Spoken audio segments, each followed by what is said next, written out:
Hey kids, we're a couple of annoyed grunt boys, and this is the 138th Simpsons podcast.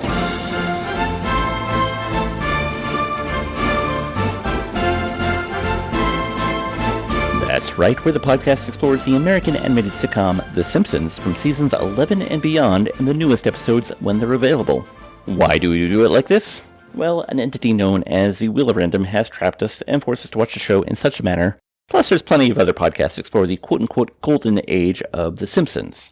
I say we because I'm one annoyed grunt boy named Steve, and with me, as always, is the other annoyed grunt boy, Craig. Hello, Craig. How's it going this week? Good. Good. Sorry. You sure? Yeah. Do we have to explain the absence of last week's episode because we did a rerun? I'm sure that the fans are waiting with bated breath, but might as well. I think I mentioned it in the intro, so yeah. Where we're at right now? Oh, the intro for last week, yeah. Took a little impromptu road trip, so back and better than ever, or just as normal as ever. You still are. That's what matters, is you're here. I'm here. Get used to it, Steve. I'm not used to it yet.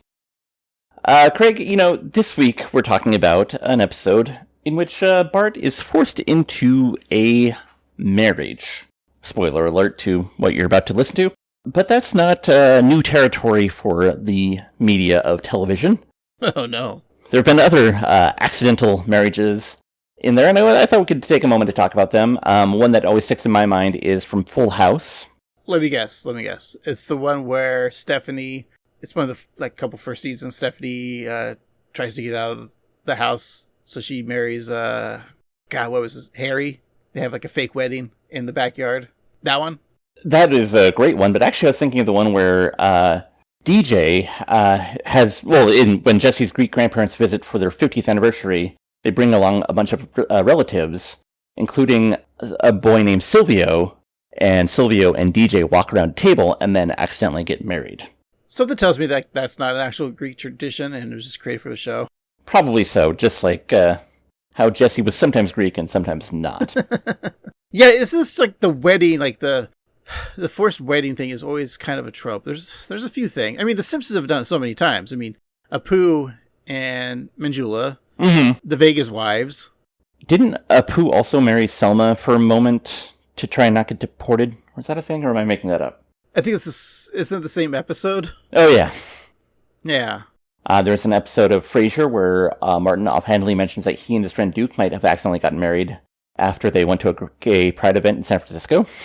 Of course, Ross and Rachel got married at a drunken Vegas wedding in season 5. But then they end up getting married for realsies. It's true.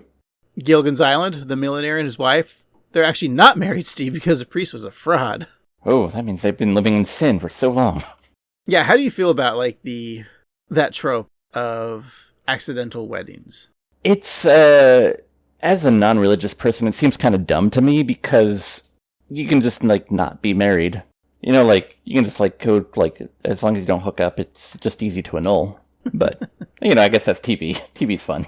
It's made up. Yeah, they always put a lot of seriousness, a lot of weight on marriage is not a joke. But I married you and your wife, but is it even true? Is it even legal? Yeah, I don't think so. I used an X to sign my name because I don't know how to sign my name. So did I, so it's fine. No, you did marry your ex. That's interesting, though. Yeah. Whoa. Yeah, she's not your girlfriend anymore, Steve. She's your ex-girlfriend because she's your wife. Ah, that's true. I got married in a studio audience, but I don't think it's legal. You were married by a judge, though, so it was. Yeah, but the show's canceled now, so I think it's annulled. Yeah. They lose their courtship if the show's canceled, that's true. There's even a version in New Girl where Winston begins a relationship with a soldier named Rhonda, who loves his over-the-top pranks.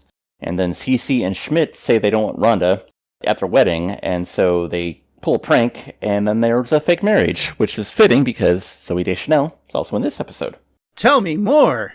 She later returns, at which Winston is engaged for real and needs the sham marriage annulled. Wasn't there a fake marriage in The Office? Yeah, with Angela and Dwight, where they were practicing the wedding for Angela and Andy. Oh yeah, but then Dwight's no, that was official from some sort of German. Yeah, it was a German priest or whatever. Yeah. I've been watching a lot of King of the Hill lately, and there was an episode where Hank and Peggy prank Bobby into marrying Luann. His cousin. Well, it's because like Bobby was like pulling pranks and like switched Luann's like birth control into like candy, and so they made Luann play along with him. So to think that she was pregnant, and then it's Bobby's fault, so he has to marry her to do the right thing. That's funny. Steve, we should really review King of the Hill one of these days. We'll put it on the Patreon, but it is a great show. But you're talking about Zooey Deschanel and the year 2008, right? That's right, and let's go all the way back to April 27th, 2008, where the, what was the number one movie in the box office? Well, you know, one of the actors will eventually become a Bart girlfriend and possibly a Bart wife. Oh. Because it's Amy Poehler and Tina Fey and Baby Mama. Oh, yes, that's a movie that I saw that one time. It was recently, I was home, I think it was just probably home with the kid, and just scrolling through like, HBO Go. Mm-hmm, Max. And like, Pro. Yeah. Yeah. Like, I saw it on there. I was like, you know, I've never saw this movie. And I turned it on, and I turned it off after like 20 minutes. I'm like, this isn't good. Yeah, I remember, I'm a big fan of both those people. And I remember watching it and I was like, I'm supposed to like this, so I did. And then I didn't ever think about it again. But yeah, it's probably not that good. Are Tina Fey movies not that good?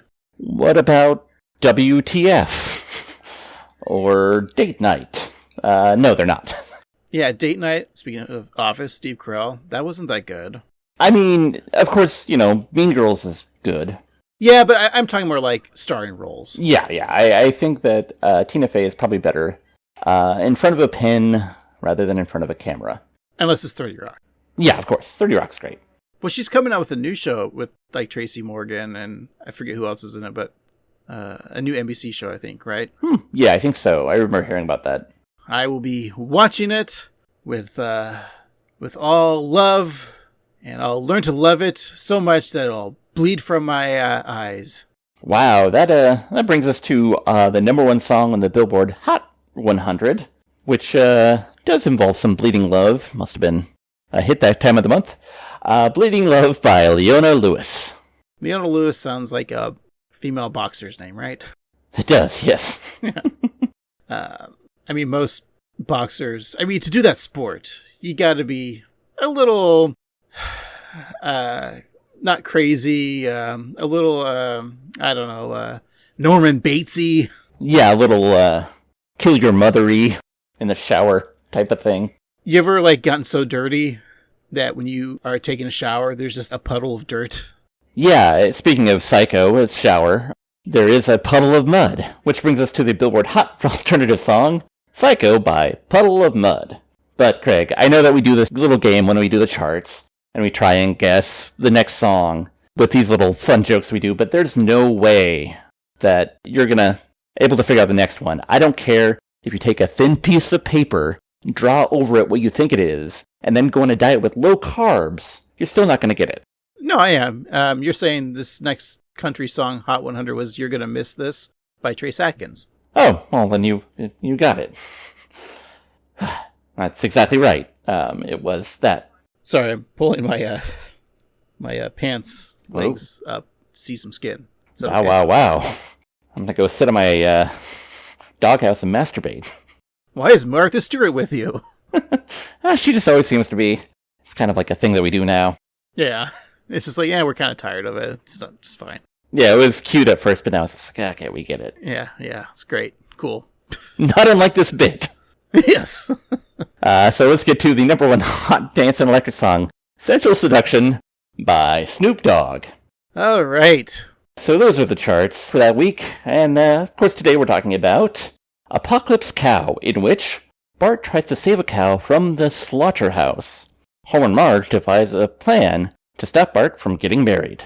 All right, let's give it a watch, and we'll be right back.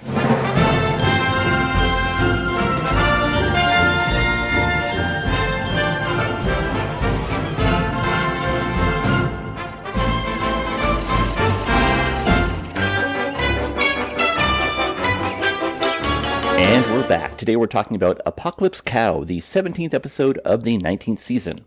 It originally aired on April 27th, 2008. It is episode 417 in the show's run.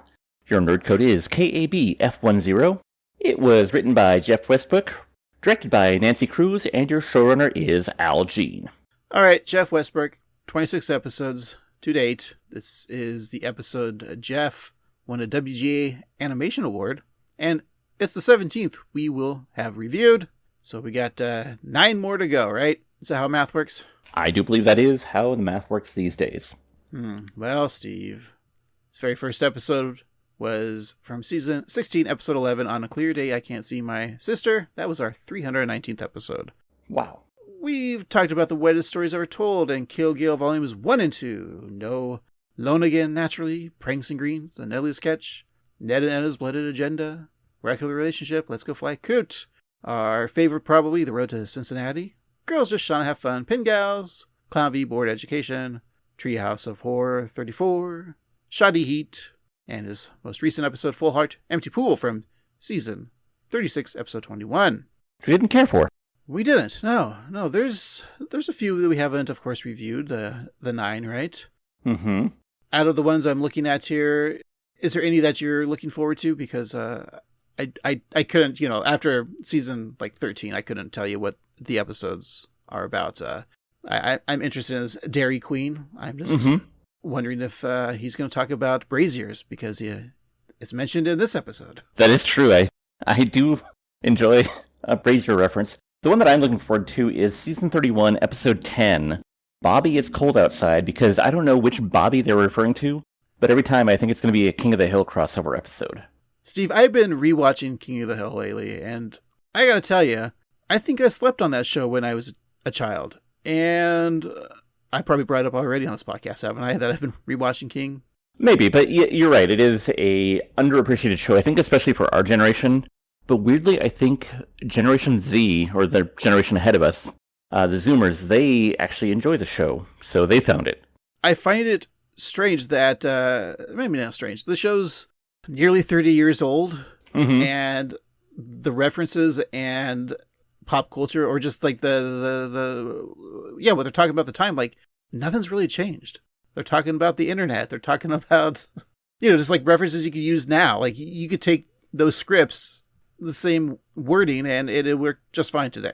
Yeah, just change the word Chuck with Luigi and you're all set. Mangione, by the way. Yes. One blows a horn, the other one blows a bad guy away. Yeah, speaking of bad guys, Westbrook, he's got, we've always talked about his love of Ned episodes and Shauna. I don't know. But yeah, Westbrook, we've reviewed so many. Steve. Indeed. Take it away. All right, well, we'll begin with a chalkboard gag, because it is that time. And so it is, a person's a person no matter how Ralph. This one's weird, because Ralph is in Lisa's grade and class, right? Right. So why is he making a Ralph reference and Krabappel's pissed? A person's a person no matter how Ralph. I understand that Ralph's not a person. He's a cartoon character. Of course. Is this what Bart's arguing to Krabappel about? Yeah, so it's a reference to some Dr. Seuss book, maybe the Lorax. And so maybe they were reading that in the 4th grade, and then it was recess for the 2nd graders, and they looked out the window and Bart made fun of Ralph. And then Krabappel was like, well, a person's a person no matter what, no matter how Ralph they are. That's some good lesson to Bart. A lot of times we take Bart's side on the chalkboard gags, but this time I think Crabapple was right. Yep, respect all the Ralphs, be them Wiggum, Wreck-It, the rest. Nader? Sure. Machio, Cramden. Mouth? King? Yeah. The act of vomiting? Oh yeah, that's right. That's a underappreciated phrase, Ralphing. I miss that. Steve, we do have a couch gag. Oh boy. And it's a story. I like a story. Told through pictures on a medieval style scroll. The Flanders clan captures the Simpsons couch, and the Simpsons clan crosses the open waters to do battle with the Flanderses. And of course, take back their couch. The family rests triumphantly on the couch as Ned Flanders lays dismembered on the floor before them. This is an allusion to the Bayou Tapestry, a a 50 centimeter by 70 meter embroidered cloth, which explains the events leading up to the 1066 Norman invasion of England. What is this, Cheers? Yeah. R.I.P. George Wendt. Yes. Shelley Long was there going, Norman invasion. I always liked how she called him Norman instead of Norm. It was always Norm and then Norman. Have we seen this one before? I feel like I've seen this one multiple times. Actually, this is the only time it's been used, but it was used often in syndication. All right, so maybe that's how I remember it. Indeed. Well, let's begin our episode, and it does begin, as always, on a beautiful, sunny Saturday morning. So, of course, Bart and Lisa are exactly where they belong, in front of the TV for 6 hours of cartoons. And I gotta say, I really miss Saturday morning cartoons, and I'm sad that they're not there anymore. Is this also kind of an outdated reference for the time? I don't think like 2008, I mean, I can't remember if Saturday morning cartoons were on then, but I feel like they might have been, because streaming wasn't really a thing as of that. True, but I feel like they certainly weren't in the capacity that we grew up with in the 80s and 90s, where like there was a solid block of like cartoons with like big splashy ads, and especially the cartoon that they're about to reference, because they're watching the crusty Korean cartoon cavalcade, all 4Ks, beginning with the exciting adventures of the Trans-Clownomorphs. Trans-Clownomorphs, transforming clowns and more, sent to Earth to meet the evil dino robots. Trans-Clownomorphs, transforming clowns and more, and their human is you.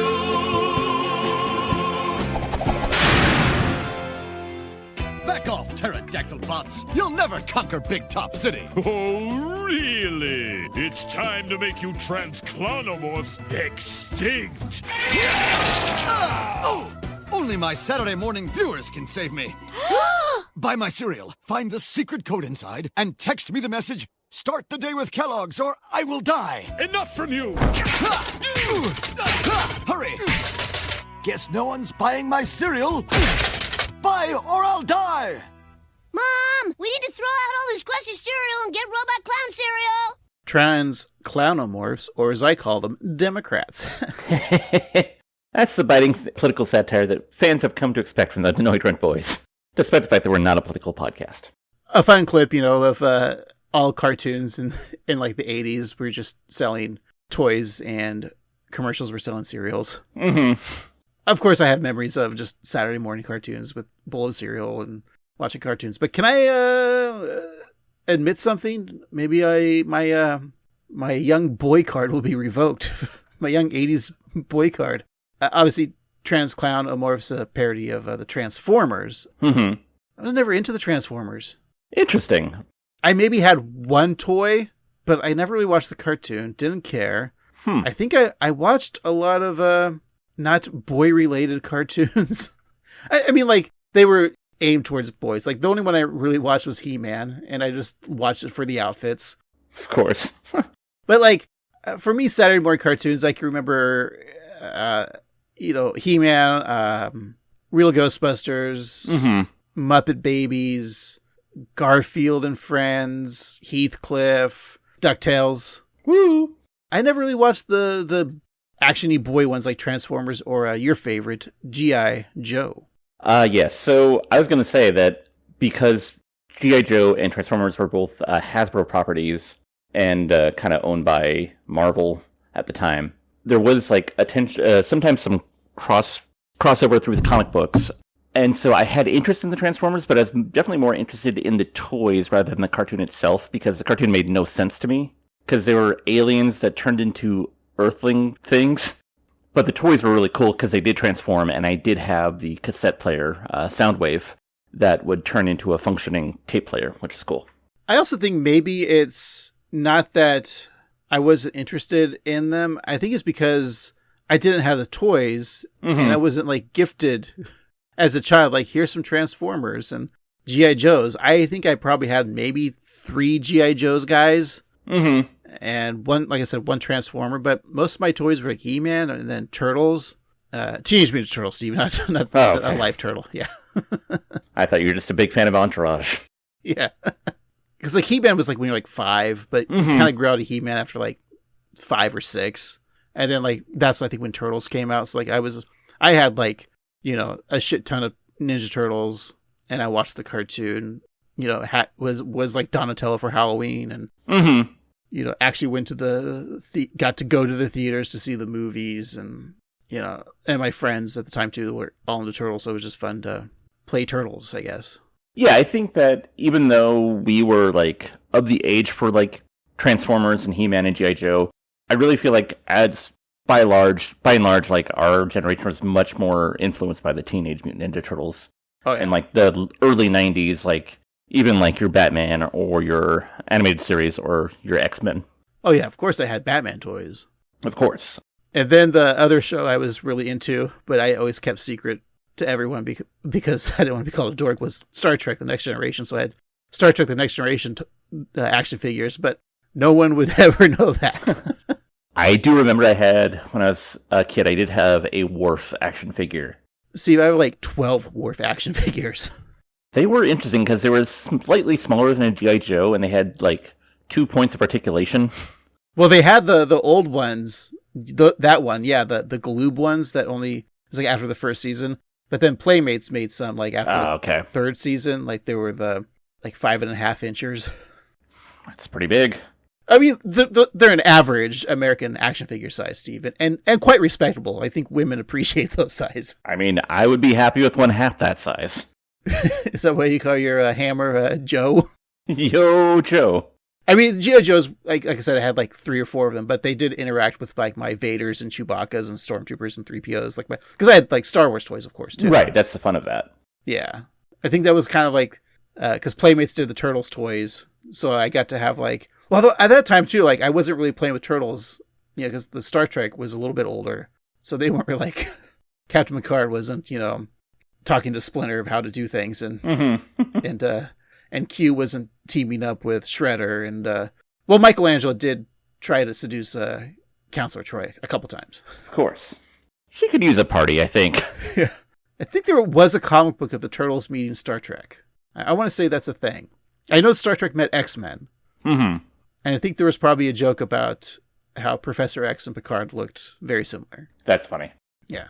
But we're not talking about that. Of course, we're talking about the Simpsons. Simpsons had action figures, but that was like more like when we were in, high school maybe? Yeah, I'd say even into our early 20s. Made by Playmates, and I think that Playmates line is probably, it's a great line, and I only have a couple of those. Do you still have your Sunday Bart? I have my Sunday Bart. I do have some play sets too that we either were gifted to me or we won in trivia or whatnot. Oh, well, yeah, wasn't like a couple Christmases ago I got you Bill and Marty playset, right? Yep, I still have that too, yeah. Yeah, which I think we were doing the podcast at the time. Mm-hmm.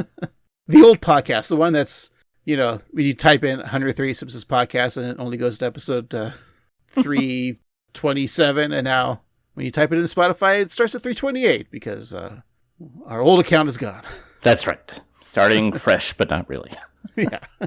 Well, Marge is tired of buying something new week after week to save that transforming clown that morphs. So she suggests that Bart and Lisa watch something less capitalistic. So they switch the channel to golf.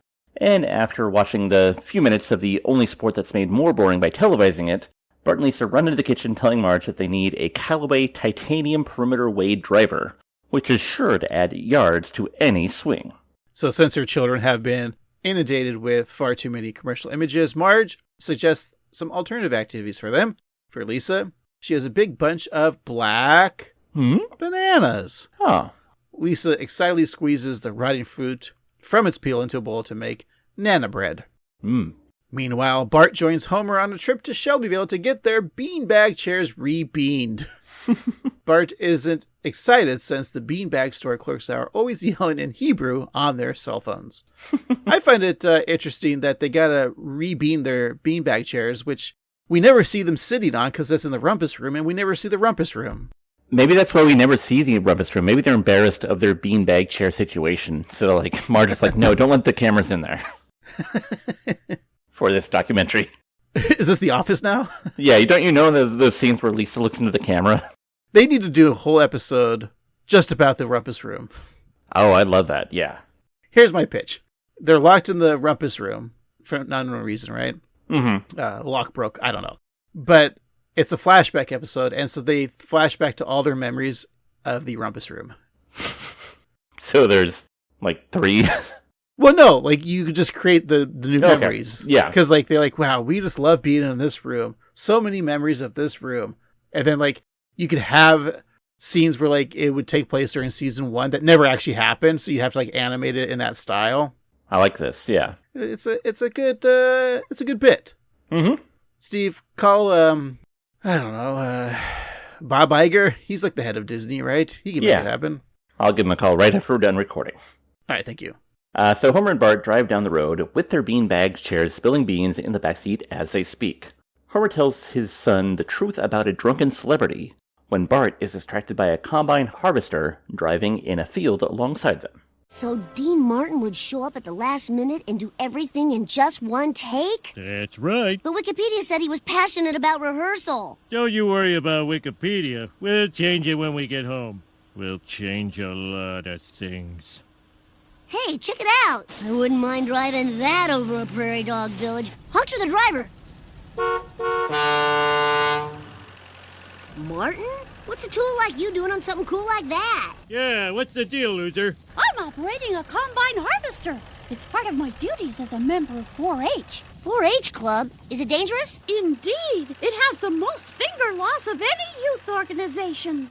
Can I join Dad? Can I? Son, a lot of these youth organizations encourage parents to get involved in the activities. Not this one. Sold! I love how Bart is just intrigued by the Dean Martin story that Homer's telling. Like what 10-year-old boy would care? That's the genius of that joke. I know.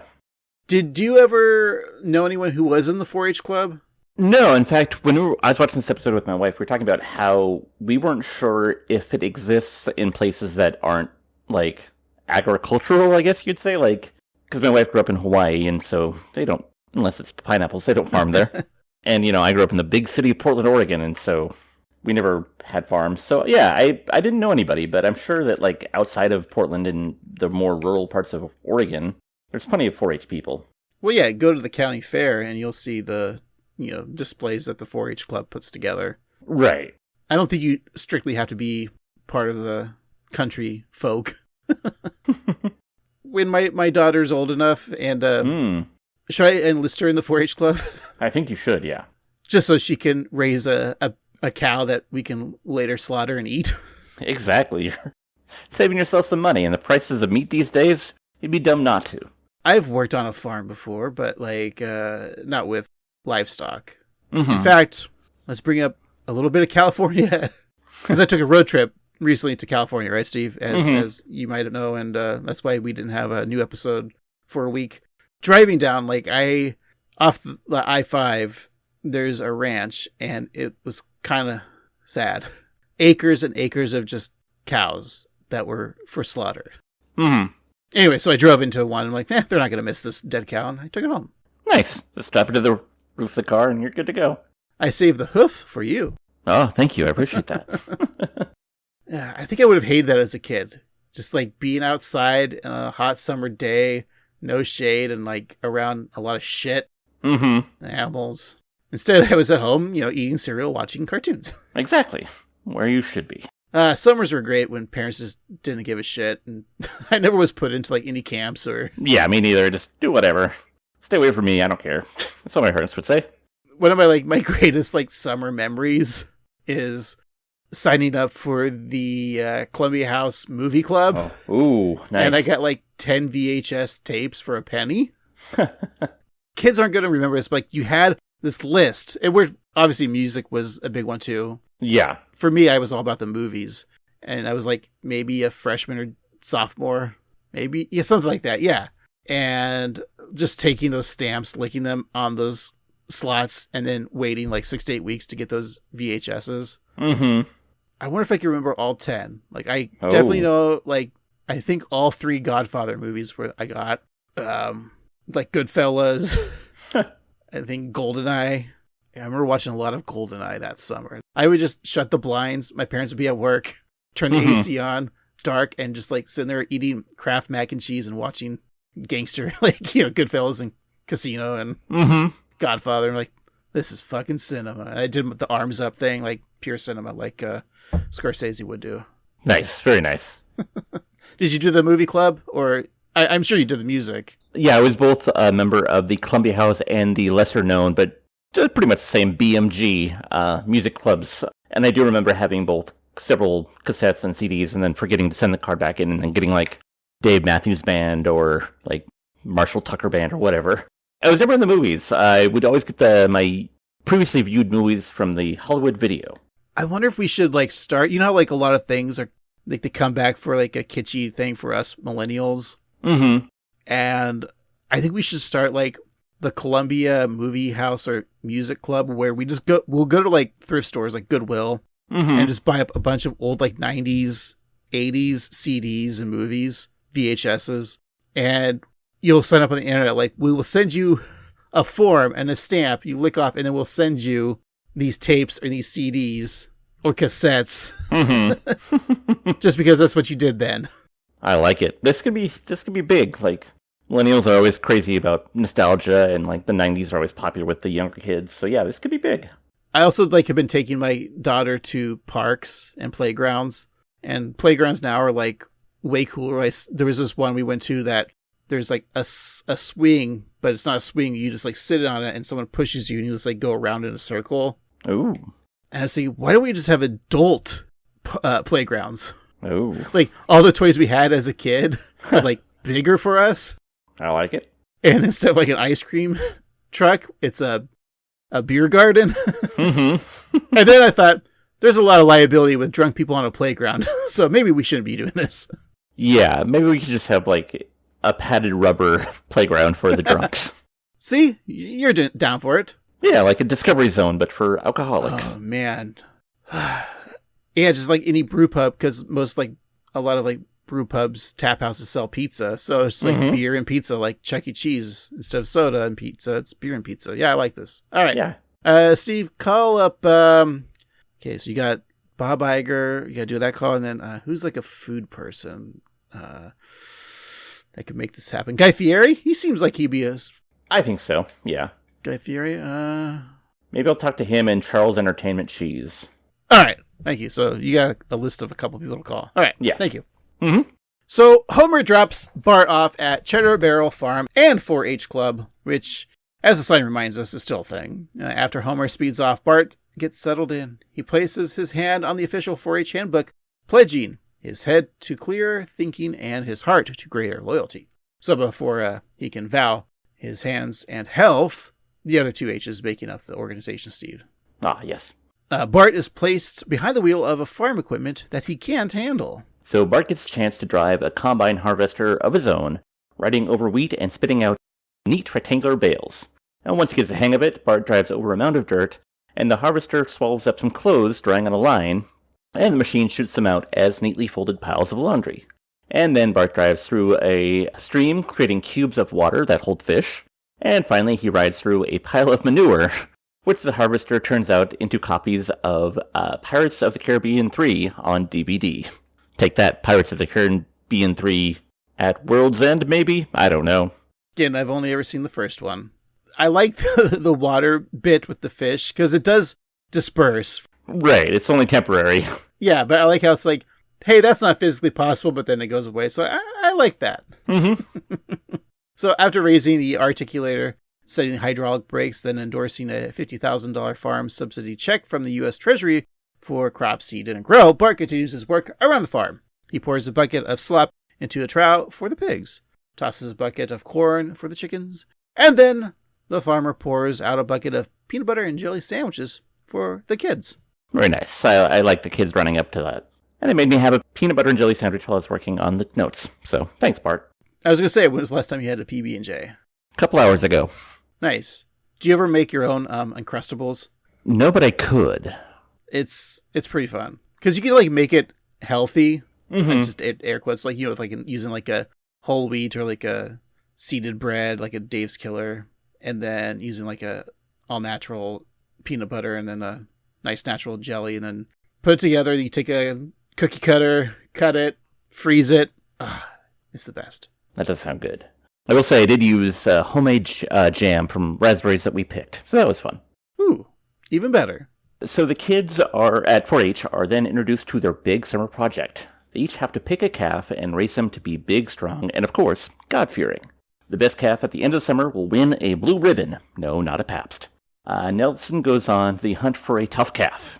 He pulls the tail of one subject, grabbing its hoof as it kicks. He pulls again, grabbing a second hoof, and then a third hoof kicks him, and then he falls to the ground, leaving Nelson to comment that he wasn't expecting to fall in love. So Bart sees all of the kids with their selected bovines, and then sees that he's left with the runt of the litter. He asks if everyone wants to trade, but everyone ignores him, including Ralph, who is riding a wooden sawhorse. After the cow shows him some affection, Bart tries to find common ground with his calf, while still hoping for something better. Later, he gets some help from a young girl who has organized her chickens. Aw, looks like we're partners. You're a scrappy little misfit, just like me. Anyone want to trade? No reasonable offer refused. I'll take a chicken.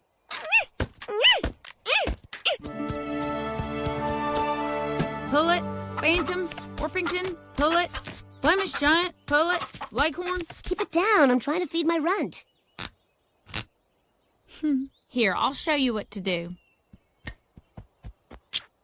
All right, I get it. By the way, I'm Mary. I'm Bart. This is my calf, Lulubelle. You know that's a boy, right? Oh, I thought she was peeing out of her nipple. How about you just call him Lou? That's great. It rhymes with moo. And there we get it, Steve. There is Zoe Deschanel, played by Mary, or the other way around. Sure, the whole reason we're doing this episode. Exactly. And this was, of course, before her hit TV show, New Girl. Yep, she was just a quirky person from the movie Elf and maybe 500 Days of Summer.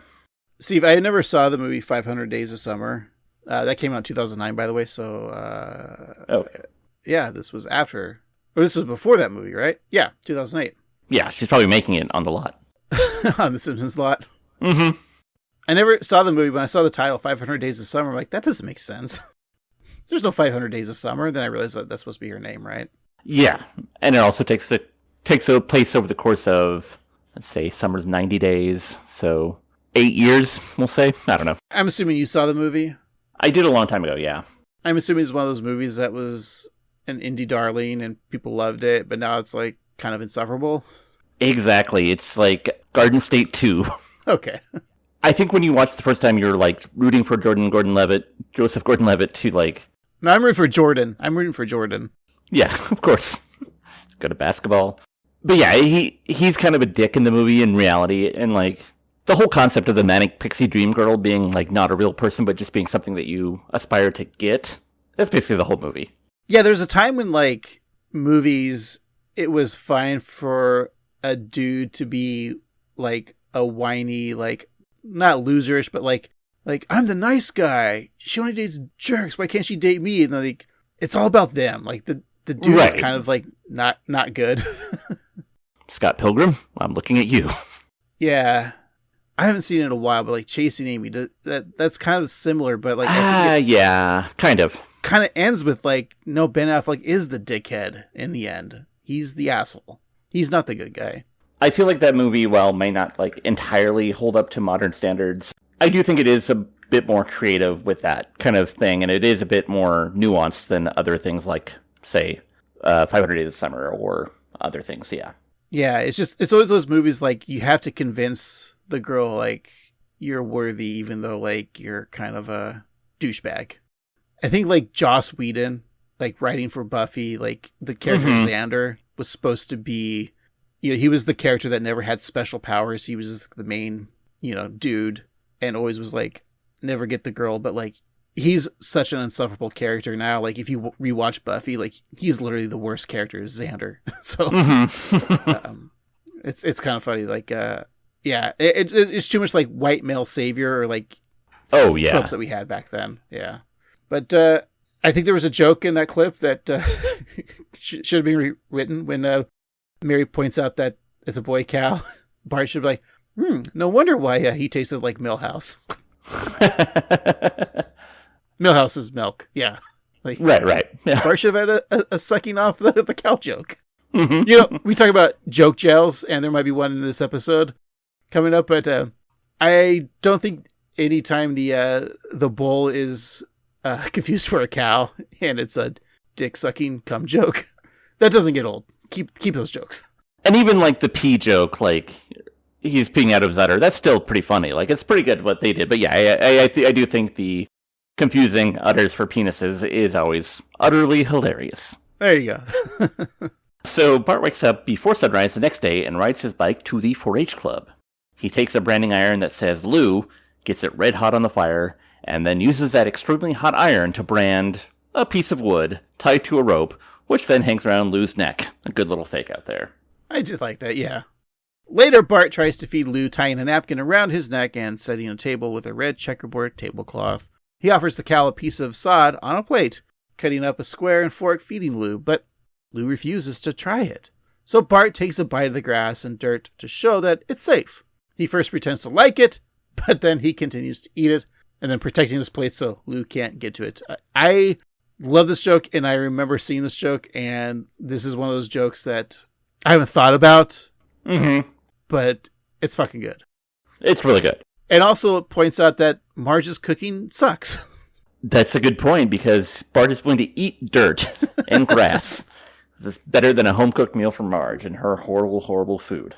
And there's probably protein in it, like with worms, right? So he's getting a good balanced meal right there. If there's not enough protein, he can always get some from Lou's udder. Exactly. So at the community pool, Marge is helping Maggie learn to swim, encouraging her to swim towards her using arm floaties. And Bart is doing the same for Lou, but the cow's weight pushes Bart underwater, where he struggles to breathe and probably drowns. And the care and training continue, with Bart brushing Lou and Lou returning the favor. Nelson watches as his own steer is doing push-ups, but Bart has trained Lou to do one-handed push-ups. Bart even has Lou punching a large piece of meat in the style of Rocky, which is pretty funny and very morbid. Yeah. Mary sees Bart and Lou sleeping on a pile of hay and sweetly puts a blanket on the boy and his bovine. Aw.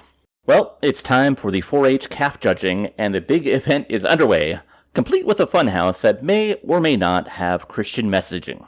Nelson has his strong bull, Ralph has his straw horse with a bucket for a head, and even Bart is ready for judgment, though he may not be prepared what happens afterwards. So what do you think of my calf? Well, now, son, I'm not here to judge. Actually, yes, you are. Yeah. It what? Oh, right, I am. Well, I don't know much about cows, but I think we have a winner.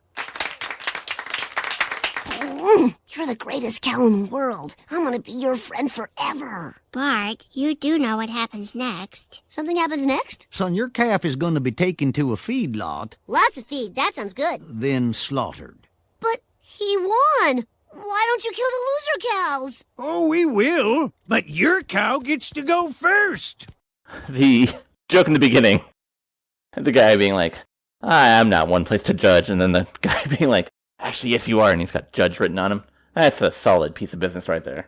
And also that he doesn't know much about cows. Yeah, He's yeah. the judge. Great character. So at dinner the next day, which is oddly not at the dinner table, Bart sees Homer slice into his steak. He tells Marge that they are going to kill Lou and turn him into food. No, Steve, not Lou the cop, but Lou the cow. Not Lou the mobster either. No. So yeah, they're going to kill Lou, turn him into food, and fringe vests for gay cowboys. Bart begs to buy the cow, but Homer motions to Marge that they don't. Ooh. So after Marge informs Bart that a prize-winning bull costs thousands of dollars, presumably the same as, say, I don't know, a horse or an elephant, Homer offers some sage parental advice. That evening, Bart hears the voice of his conscience, as well as a prominent and beloved voice actor. Never work hard and don't form emotional attachments. Also, don't be a cow.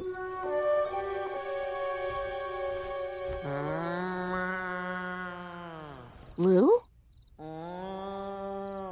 Oh man, now I feel so bad I'm imagining I hear your voice. Leave me alone. It's not my fault there's nothing good to eat on this planet except meat. I can't help you. I'm just a little boy.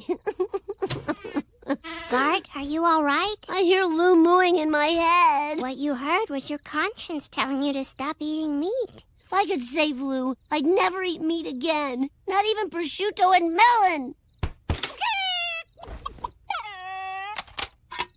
Anguished Animals 3? That wasn't my conscience mooing. It was Tress McNeil. Ah, Tress McNeil. Yeah, I think like at this time, maybe the self-referential Simpsons jokes might have not flown, but we have talked about Tress so much on this podcast that it was great. Oh, yeah, I love that. Tress MacNeille, does she belong on the Mount Rushmore of voice actors? I would say yes. Okay, I'm just going to say June Foray, Maurice LaMarche, and let's say Mo. That'd be Hank Azaria. Oh, yeah. Yeah, you wouldn't put like Yardley or Julie does also do other voices, but yeah, I'm not Julie. Nancy, right? She's Rugrats. I mean, Dan and Hank and Harry, they're on their own separate thing, you know. Right. Voice actor, yeah, that's kind of tough. I think Tress is a name you see throughout your childhood, like Maurice LaMarche, Frank Welker. Oh yeah, Phil Lamar. Well, let's not forget about Bender himself. Joe DiMaggio. Yeah, exactly. Even though he retired from the Yankees and had to die. I mean, you go to the classic. I mean, you know, it starts with like Mel Blanc. Yeah, June Foray definitely, and Casey Kasem's up there. There's too many great voice actors. Probably harder to be a voice actor than it is to be a regular actor. I would say so. Live action, yeah. You know who wouldn't be on the list? Who's that? Ted Danson. I don't think he's done a voice acting job, has he? Ted Danson? I don't think so. It's kind of surprising. I could see him doing a cartoon voice. Well, you won't, because he said no to you. Aw. Steve, hey, Lisa admits that she's placed the CD under Bart's bed in hopes that he would stop eating meat. She adds that if he does give up meat, he'll need more protein. And as Steve always says, he's protein. That's right. She's also saying that Bart will have to take Dr. Hibby's Fungus Yum supplemental pills. Bart simply can't be a vegetarian, as he loves the taste of death. He begs Lisa for help, and she agrees, provided that Bart compromises and no longer stirs his lemonade with sausage. Bart thinks for quite a while before agreeing. Really debated that. So, in the shadows of the night, at Abattoir and Costello LLC, where cows go from moo to you, Bart and Lisa sneak in to free Lou. Bart is surprised to learn that the gate is locked. It's as if they are anticipating him. Luckily, Lisa called in some animal activist friends to help out. She calls out the secret signal, "Milk is murder," and a voice nearby replies with, "Cheese is genocide." Two young environmentalists emerge, ready to assist. They greet Lisa as Windsong, and then introduces as Compost and Solar Panel. Bart wants a code name of his own, so Lisa and the other two activists huddle, whispering to one another for a while. They stop, then they continue to conspire. Finally, after all this time, coming up with a perfect codename for Bart. It's Lisa's brother. I thought that was a great bit. Yeah. After honoring the chain link spirit of Mother Fence, the animal advocates cut a hole in the fence, allowing Bart and Lisa access. So Bart and Lisa walk through the packed cattle ranch, seeing a big pile of cows in a pen, followed by a more neatly stacked pile of cattle, also in a pen. Just then, Lou appears among the other cows, now large and muscular. Bart says that he got fat, but Lisa explains that he's been injected with all sorts of growth hormones. Lou then licks Bart's arm, which causes yellow hair to instantly grow, which is kind of weird and gross. And Lou may be a pumped-up freak, but Bart still loves him, much like Barry Bond's kids love him. Probably. Bart is determined to free Lou, but the beast won't budge. Thinking fast, Bart hops on a forklift. Lisa is impressed with the knowledge that Bart learned at 4-H. Bart then accidentally lifts a cow with the forklift and flings it yards behind him. Well, with the practice cow out of the way, Bart lifts Lou and drives him through the farm and onto the road of freedom. The other cows all moo, and their subtitles show that the cows are saying, "Go, Lou, you can do it." But I think that they could also have been like, "Hey, take us with you." Just a little punch-up. Right. Bart wonders what they should do with Lou now that he's free, and Lisa suggests that Lou stay with Mary, who lives on a farm. And after thinking about the great philosophy of Old MacDonald, Bart thinks that might just work. Well, Bart and Lisa are ready to send Lou to freedom, and then discover that he's stuck in a tree. So they back up the forklift, grab Lou, and then knock on the door of Mary's household. Howdy. What's yours that mine's is Cletus? Huh? He wants to know your name. Oh, I'm Bart Simpson. Is Mary here? Hang on. Hey, Mary! There's a boy here asking on you. Hey, Bart. I didn't know Cletus was your dad. She had a regular city birth in a gas station. The feedlot wants to kill Lou and I can't keep him. Can I give him to you?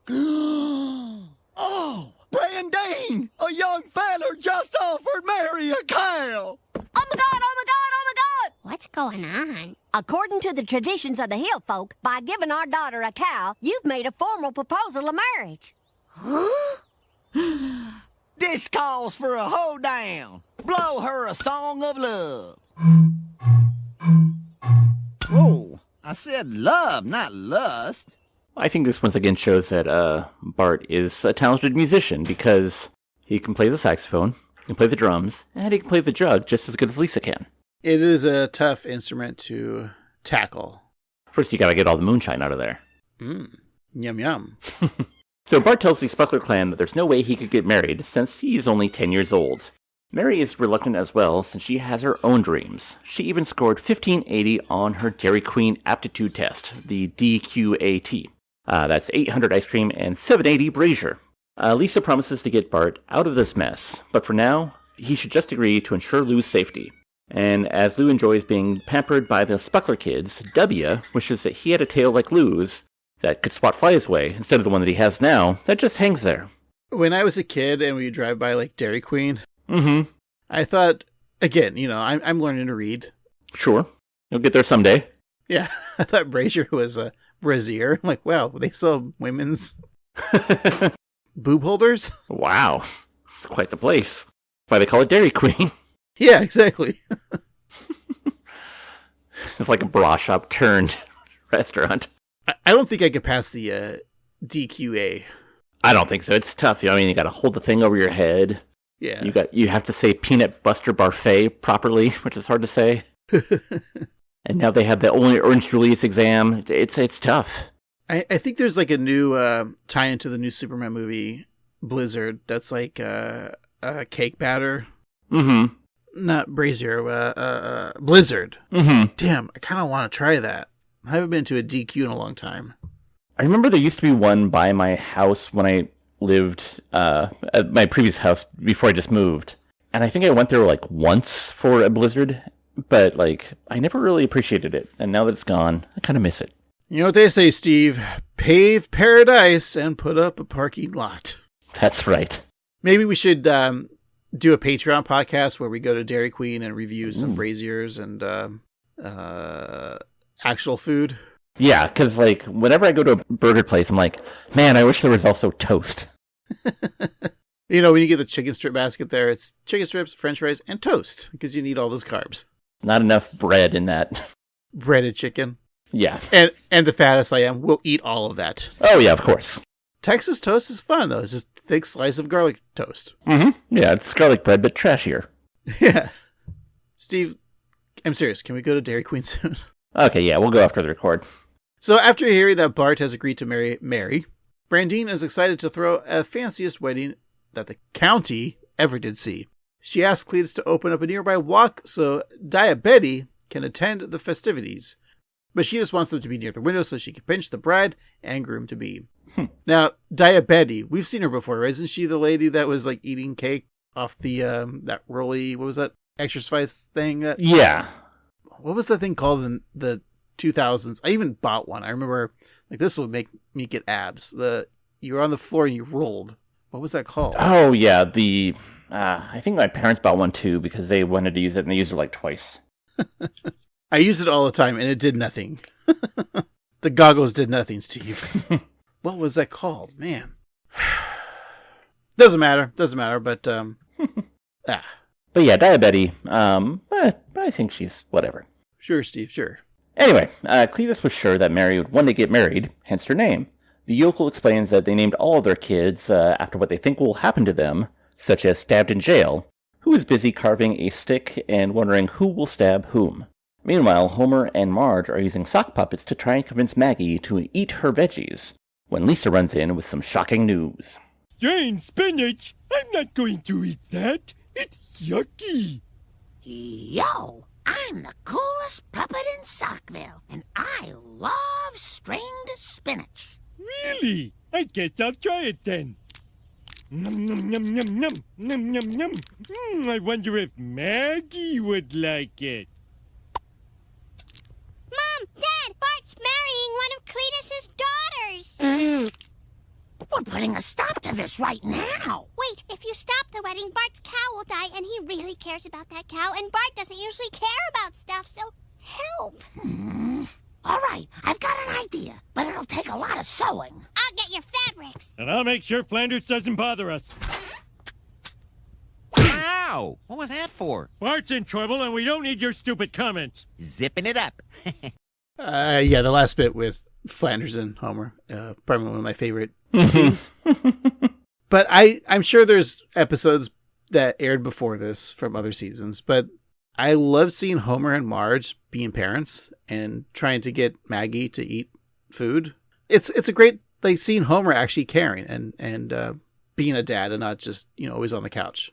Yeah, and I thought it was sweet that, Marge was like the cool one and he was like the bad guy in the scene because he didn't want to eat the spinach until Marge convinced him so. So yeah, I think it's really sweet. Now, you're a parent. Did you have to use sock puppets to get your daughter to eat food? I don't know. I was on the couch when she was eating food, watching TV and drinking beer and eating pork rinds. Right where you belong. Another little scene that I liked about, or another little thing I liked about that scene was that when Lisa came in, Homer's sock puppet did a spit take. I think that was a nice little touch. Love that too. Great scene, Steve. The Hillfolk wedding is ready to begin with a flower altar being built, a jug band playing, and a gift table filling up with great things for the couple, such as a jug of moonshine, a walking stick, and Plopper the pig from the movie The Simpsons. So attendees all sign their guest book with an X, while Cletus and Brandy pose for a sculptor to whittle their likeness out of wood. Is that like a thing yokels do, is sign their name with an X? Yeah, I think it's implied that because they're illiterate, but as we know, that Cletus has a lovely signature. Right. And the sculptor, like, he can make bank if he was just at like a farmer's market because he can sculpt out of wood that fast. Oh yeah, that'd be huge. Yeah. So as a wedding planner shows where the chitlin bar should go, when the crawdad reduction should be, and drizzled on the possum pouches, and directing the spittoons to be closer to the chaw station, as it is a wedding, not a funeral. I also like, as they're passing stuff around, there's somebody handing out fried chicken, but aside from just chicken, there's also chicken heads and chicken talons on the plates. I think that's fun. I also like how the wedding planner isn't really a yokel. He's just kind of like a city folk guy. Mm-hmm. Yeah. I want to say something about chicken real quick. First of all, it's good if you're not a vegetarian. But we shop at our local store called Winco, and they have discount food. And one of the things they sell is chicken claws, which is weird because chickens don't have claws. They have talons, but it says printed right on there, chicken claws. And every time I see it, it makes me a little weirded out. A little furious. Yeah, it's like, why? Yeah. You still buy them, though, right? Oh, of course, yeah. I mean, I gotta have my chicken claws. Can't start the day without them. I can't wait for the movie Chicken Claws starring Tim Allen. A chicken dies and he has to become a chicken. Yeah. It's a live-action animated, much like he did that Shaggy Dog remake. Okay, yeah. Yeah. Even creepier. And then there'll be like sequels, but he won't be in it, and it'll be like Rob Schneider or something. Even better. That's right. So Mary's bridesmaids put her dress on as Brandine offers her the traditional wedding gifts. Something old, a Confederate flag tied around Mary's waist. Something new, a baby. Something burrowed, a possum. And something stew. Mary appreciates the effort, but both she and Bart aren't ready for wedded bliss. Mama, you know I love your something stew, but I got no appetite for any of this. Aw, you just got cold feet, 'cause you're barefoot, and our floor's made of mud. Have you seen my sister? No, and she's cutting it pretty close. We're about 10 minutes away from You May Kiss the Bride. Kiss? I thought we were just getting married. Do you, Bart Simpson, take Mary WrestleMania's Buckler to be your lawful wedded wife, for as long as you both shall reckon? I do. And since we don't need to hear from women folk what they think, I'll now pronounce you... Stop the wedding! Bart is a 10-year-old boy. He still sits in the driveway and pretends to drive a car. Mom, I have to do this. I love that big old cow. How could you say that? I starved myself to get into this dress. Did you ever sit in the driveway pretending to drive a car as a kid? I still do it now. Yeah, no, I'm sure I did. It's interesting. We're doing this Summer of Bart Summer, about his loves. And this, he's not really like into Mary. That's kind of what I was thinking too, is like, I feel like we're kind of sold false goods in that episode that we recently reviewed with him going to New York to find Mary, because they don't really have any sort of romantic thing here. It's just out of necessity. Yeah. It's weird. You know, those times when you're younger and seeing a girl, and you're maybe like not too into the person, but then when you stop seeing them, you're just kind of like, I kind of miss that person. Yeah. It's kind of like that with Bart. And, you know, as they would say, you pave paradise, you put up a parking lot. That's right. And the grass is always greener on the other side, which is true for the cow as well, because it likes grass. Bart assures Mary that she looks fine, and then tells Marge that if they don't get married, Lou's life will be in danger. Marge apologizes, telling Bart that sometimes she knows what's best. Cletus adds that if the wedding is off, Lou is going back to feedlot, and Mary will be an old maid at the age of 11. Oof. Brandine consoles Mary, saying that she was 13 when she married Cletus, but Cletus adds that she had already been divorced 4 times. So a truck marked USDA Meat Prime is loaded up, and Bart says goodbye to Lou. As the cow is driven away, Bart asks Marge how she could do this to him, and Marge slyly says that she may just have a trick up her sleeve, but Bart has his doubts. Marge tells Bart to trust her, just as Lou, or Homer in a cow costume, lets out an annoyed grunt after running over a pothole. So in the back of the truck, still in the cow costume, Homer calls Marge on his cell phone, asking if they have Lou in the car. Lou is in the backseat of the family station wagon, causing the bumper to drag on the road. And Homer tells his family that they need to rescue him as soon as he is dumped into the feedlot.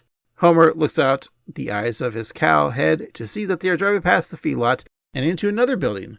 Meanwhile, in this clip, Marge and the kids head to the airport. Ooh, Laughter House! For the world and the shape it's in, we could all use some comedy.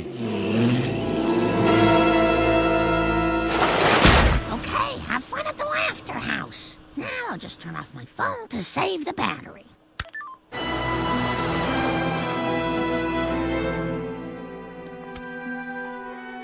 Great plan, Mom. But where's Lou gonna go? Don't worry, Bart. In India, your cow will be treated like a god and receive the food and medical care that in America would go to human beings.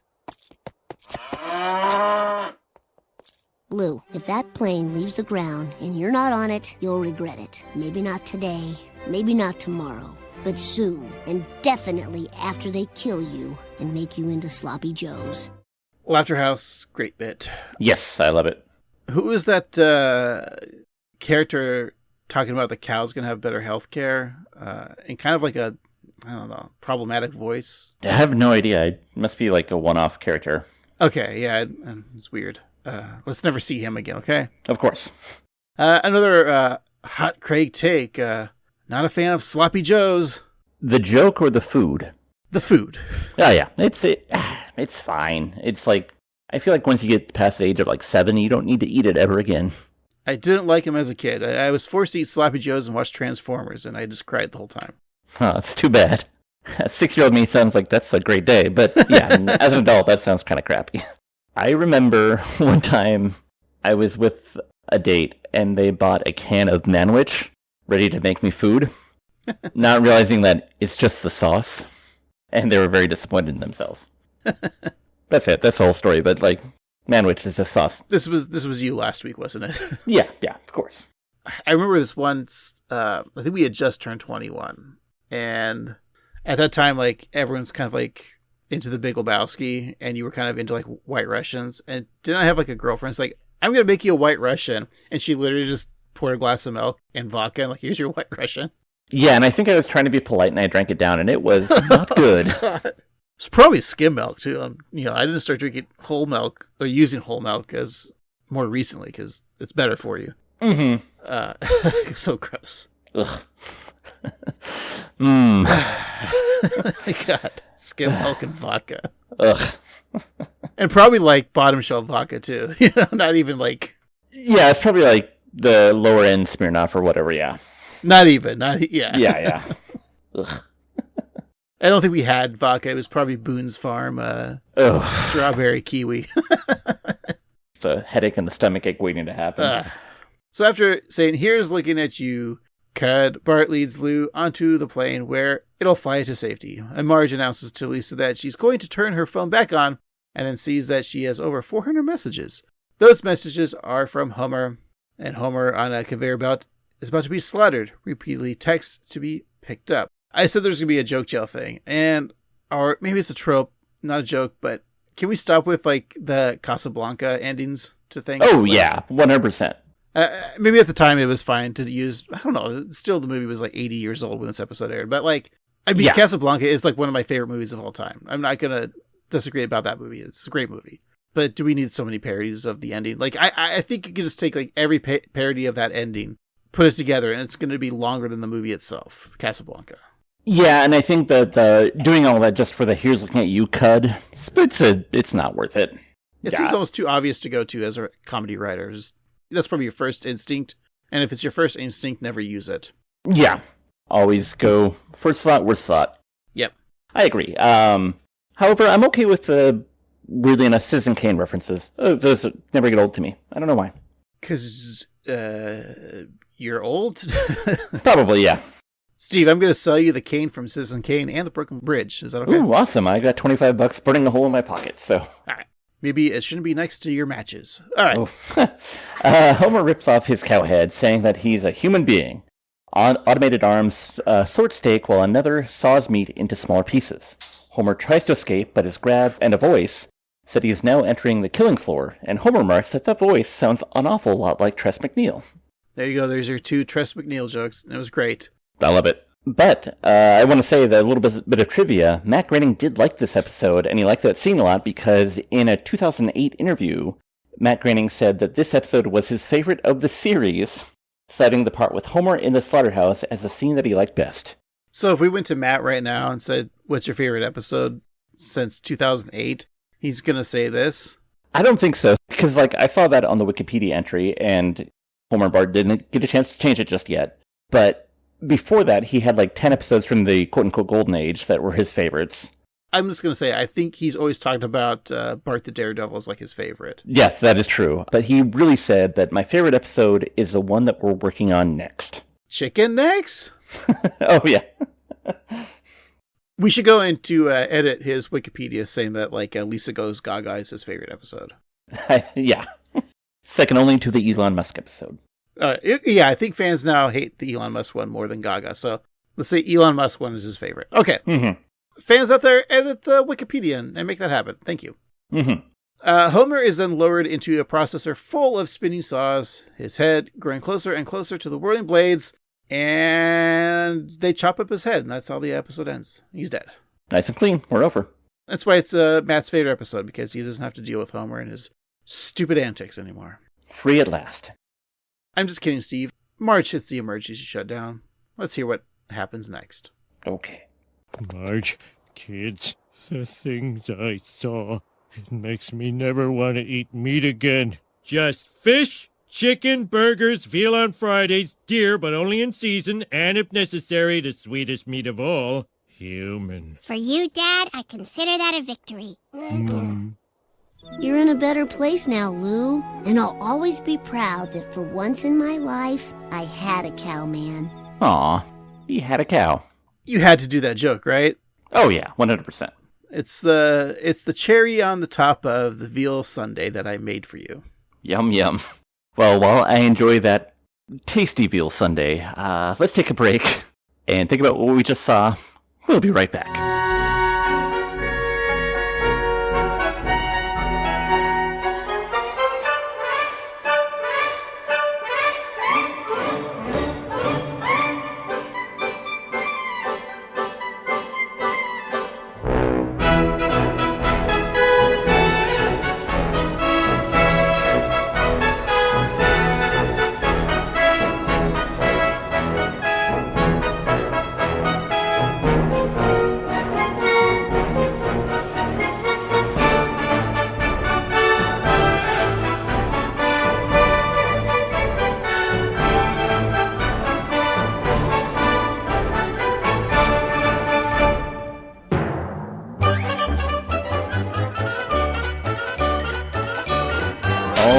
Alrighty, we're back. Let's finish up our discussion of Apocalypse Cow.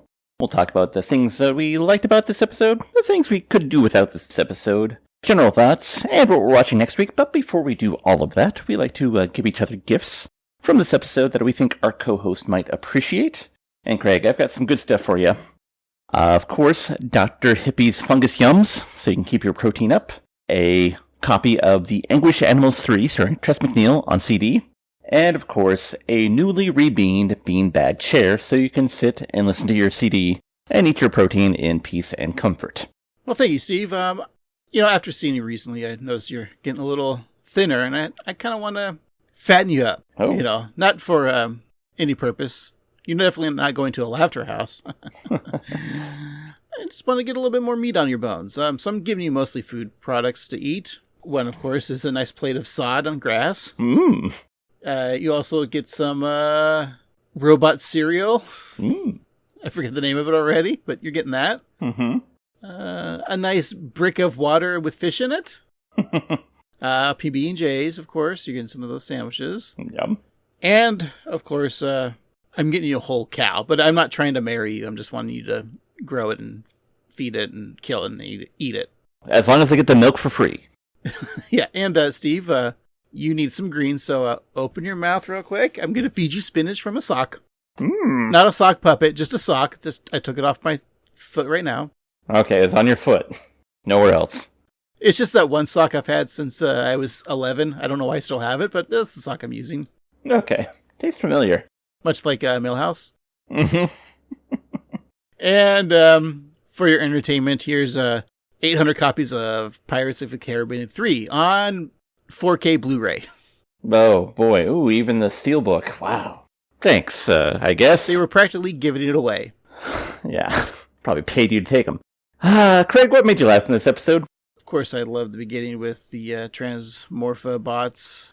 The cow judge, who's not a judge and doesn't know cows, but he's still the cow judge. I think my favorite scene is still the Homer and Marge feeding Maggie, and then Homer, in the end, going to punch Flanders. Mm-hmm.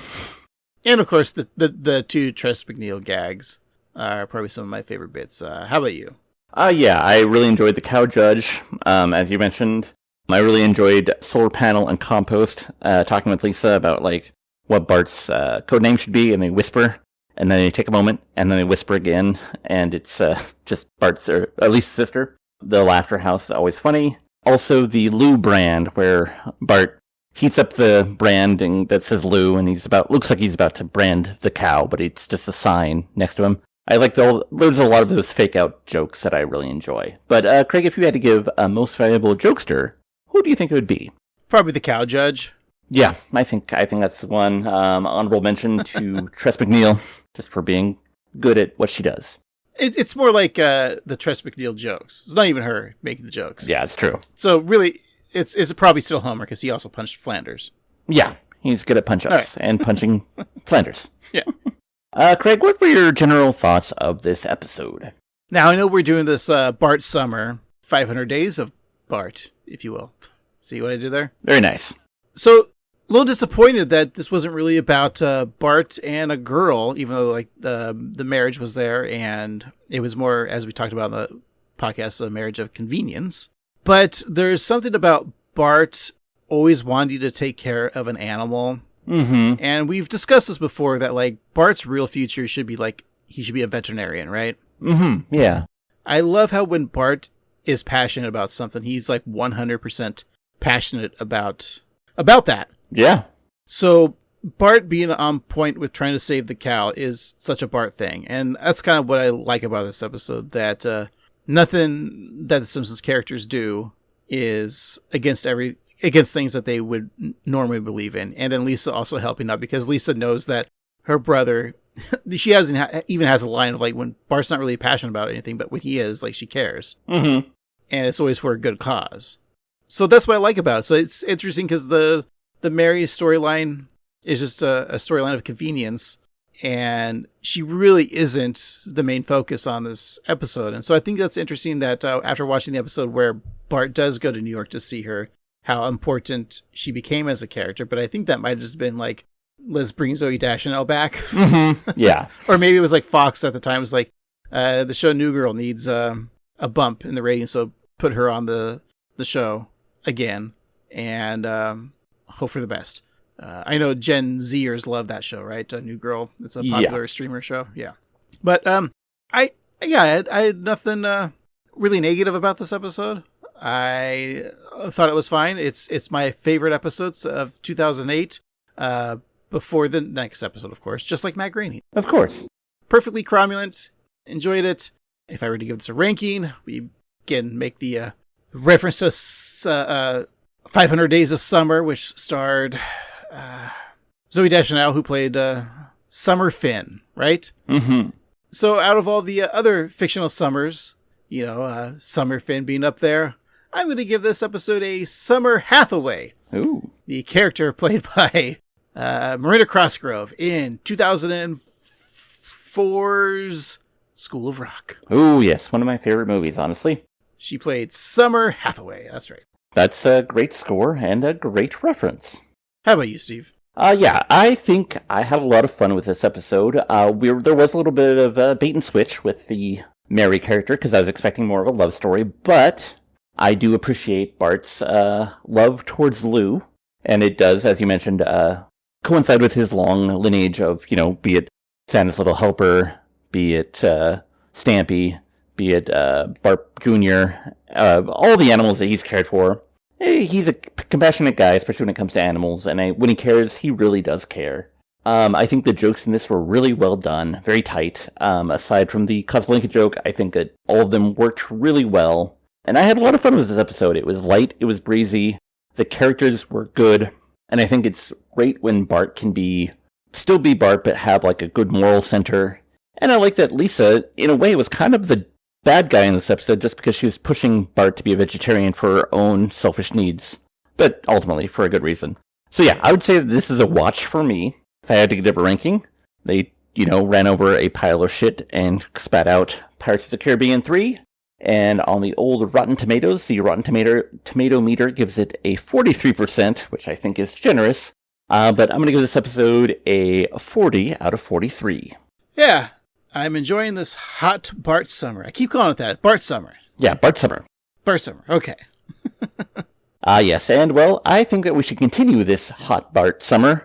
And, you had mentioned Summer Hathaway, and well, it's summer, and Anne Hathaway is a person. So why don't we put the two together? And, well, we could watch School of Rock, maybe on the Patreon. But instead, let's watch an episode with Anne Hathaway. Not the one where she's a love interest for Krusty, but for Bart. That's right, it's Season 20, Episode 17, The Good, the Sad, and the Drugly, in which Milhouse takes the fall for a prank he and Bart pull together, and Bart falls for a volunteer at the retirement home, and Lisa predicts Springfield's future and is depressed by what she sees. This aired a year after this one, April 19th, 2009. Do you have any memory of this episode? No, and I didn't get to do my bit of making up the title and plot, so you just let down all of our listeners. I'm sorry. Do you want to do it now? I'll let you, big guy. You can do it. Okay, season 2017. I think this will be called The Great, the Depressed, and the Hungover. Oh, so close, Craig. You're so close. Okay. The actual one is The Good, the Sad, and the Drugly. What do you think that's about? Miranda Cosgrove and Anne Hathaway become lovers. Ooh. I would watch that episode. A lot. And it's called 1000 Days of Summer. Okay, Steve, do I remember this episode? Is that what you're going to ask me? Yeah, I think so. No, of course not. How about you? No, I do not remember, but it was written by Mark Wilmore, and we've reviewed a couple of his episodes, and we like them, so I'm excited to watch it. And listeners, we're excited to hear it and have you hear it, and we're also excited to hear from you, and you can contact us on the socials like Instagram at 13simpsons, or you can just email us at 13simpsons@gmail.com. Check us out on YouTube at 13simpsons or patreon.com/AnnoyedGruntBoys. And hey, you can always go to tpublic.com/user/AnnoyedGruntBoys, and get yourself some cool Annoyed Grunt Boy swag. We have all sorts of designs that you can put on a t-shirt, a hat, a sticker, or whatever the hell you'd like. And don't forget to go to patreon.com/annoyedgruntboys. That's right, thank you. All right, thank you so much for listening. This week, I've been Annoyed Grunt Boy Steve. And I've been Annoyed Grunt Boy Craig. And remember, never work hard and don't form emotional attachments. Also, don't be a cow. I can't help you. I'm just a little boy. The